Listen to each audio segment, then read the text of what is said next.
ये जो हमारी बेटी होती हैं, देखें ये तो बड़ा माशरे का अहम किरदार है और जी, माशरे में रीढ़ की हड्डी की हैसियत रखती हैं। तो क्या हम अपने घरों में इनको नौकरानी बनाकर लाते हैं कि हमारी खिदमत करें? देखिए, जो किसी की भी बेटी को आप अपने घर लेकर आ रहे हैं वो आपके घर की बहू है, आपके घर की इज़्ज़त है। और बहू से ज़्यादा वो अगर आप उसे बेटी बना के रखेंगे या बेटी बना के लाएंगे तो ये आपका ज़र्फ़ ज़ाहिर करेगी बात कि आप कितना ज़र्फ़ वाले हैं। और आपका ज़मीर जो है वो अभी तक आपको मलामत नहीं करता, ज़िंदा है। क्योंकि जिन घरों में बहुएँ समझ के लाया जाता है ना, उन घरों में उन बहुओं को नौकरानी भी बनाया जाता है, उन बहुओं पे ज़िम्मेदारियाँ भी ज़्यादा डाली जाती हैं, उन बहुओं को जो है वो इज़्ज़त और वो मुकाम भी नहीं दिया जाता। और फिर मैं आपको एक कॉन्सेप्ट बताऊं, ये सिर्फ पाकिस्तान में होता है या मिडिल ईस्ट में होता है। इस तरह से जो ख़वातीन के साथ जो है वो ये सलूक किया जाता है कि ऐसी ख़वातीन जो ज़्यादा जहेज़ नहीं लेकर आती, या ऐसी ख़वातीन कि जो ऐसे बेटों के साथ ब्याह के आ जाती हैं घर में जिनका कोई कारोबार नहीं होता, या जो घर में इतने पैसे नहीं देते और उनसे ज़्यादा पैसे जो है वो कोई और बेटे या और फैमिली मेम्बर जो है वो दे रहे होते हैं, तो उनको ज़्यादा इज़्ज़त दी जाती है। हमारे यहाँ ये जो दोहरा मेयार है ना, कि जिसने जितने पैसे देने हैं उसकी उतनी इज़्ज़त होनी है, जिसने जितना जो है वो घर के कामों में और घर के सौदा सलफ़ में और घर की जो है वो लाइबिलिटीज़ में, किरायों में, बिलों में जितने पैसे जो है वो ऐड करने हैं, ये बंदा जो है वो इज़्ज़तदार है। और वो बंदा जो बेचारा जो है वो ज़्यादा नहीं पैसे दे रहा घर में, या वो पैसे नहीं दे पा रहा, या उसके पास कोई जॉब नहीं है, तो अगर उसके बीवी बच्चे उस घर में मौजूद हैं तो उनके साथ ऐसा सलूक किया जाता है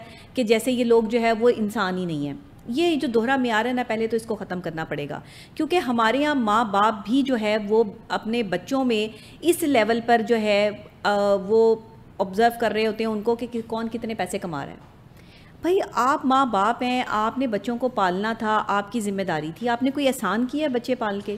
तो आपने बच्चे पैदा किए हैं, इस माशरे को बच्चे जो है वो दिए हैं, आपके घर के बच्चे हैं, आपके अपने बच्चे हैं, ज़ाती बच्चे हैं, आपकी मोहब्बत की निशानी है। तो वो बच्चे अगर बड़े होकर इस काबिल नहीं बन पाए कि वो पैसे कमाएं, या उनके अंदर कोई कमी रह गई, या किसी मजबूरी, हालात की मजबूरी ने उनको जो है वो मजबूर रखा, तो इसमें उनका क्या कसूर है?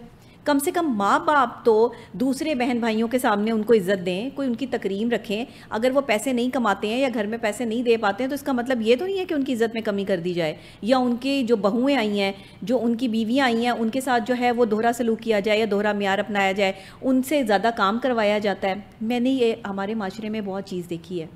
जिनके हस्बैंड्स ज़्यादा नहीं कमाते, वो बेचारियाँ पागलों की तरह घर में नौकरानियों की तरह काम कर रही होती हैं, सारे घर वालों को खुश रखने की कोशिश कर रही होती हैं वो बहू बन के, लेकिन वहाँ पे उसको कोई तस्लीम नहीं करता। हर रोज़ उसकी एक नई बेइज्जती होती है, हर रोज़ उसको एक नया जो है वो जहनी टॉर्चर किया जाता है। और ये हमारे माशरे में, हमारे घरों में हो रहा है, ऐसा मेजॉरिटी हो रहा है।